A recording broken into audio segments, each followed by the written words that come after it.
नमस्कार. महाराष्ट्र योजना कॉर्नरमध्ये आपल्या सर्वांचे स्वागत आहे. आजच्या व्हिडिओच्या माध्यमातून आपण बघणार आहोत की पीएम किसान म्हणजेच की आता प्रधानमंत्री किसान सन्मान निधी योजनेअंतर्गत पुढील हप्ता अर्थात योजनेचा 22वा हप्ता फक्त फार्मर आयडी असलेल्या शेतकऱ्यांनाच मिळणार आहे. ज्या शेतकऱ्यांना अद्यापही फार्मर आयडी काढलेल्या नाहीत अशा शेतकऱ्यांना तत्काळ आपले फार्मर आयडी काढून घ्यावेत व असे निर्देश देण्यात आले आहे राज्य शासनाच्या माध्यमातून. त्याआधी तुम्ही जर माझ्या चॅनलवरती पहिल्यांदा आला असाल तर चॅनलला लाईक, सबस्क्राईब आणि शेअर करायला विसरू नका. जेणेकरून अशीच महत्त्वपूर्ण अपडेट तुम्हाला पुढे देखील मिळत राहतील. चला तर तुमचा जास्त वेळ न घेता आपल्या व्हिडिओला सुरुवात करूया. 20वा हप्ता वितरित करण्यापूर्वी शासनाच्या माध्यमातून फार्मर आयडीच्या बेसवरती पीएम किसानचा हप्ता वितरित करण्यात प्रक्रिया सुरू करण्यात या संदर्भातील महत्त्वपूर्ण अपडेट देण्यात आलेले होते.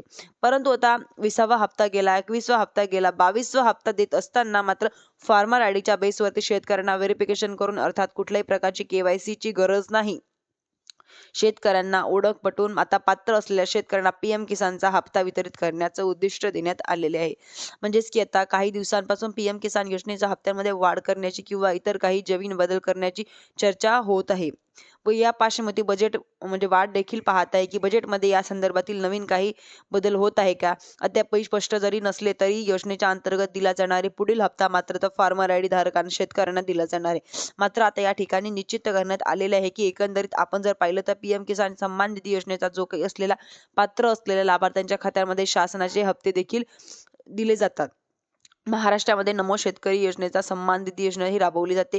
साहजिकच पीएम किसान मधून जे पात्र असलेले शेतकरी असतात त्या शेतकऱ्यांनाच नमो शेतकरी योजनेचा हप्ता हा देखील मिळत असते हे आपल्या सर्वांना माहिती आहे. परंतु आता पीएम किसान असेल किंवा आता नमो शेतकरी असेल ज्या योजनांचे हप्ते मिळवण्यासाठी आता फार्मर आयडी बंधनकारक केलेला आहे. धन्यवाद.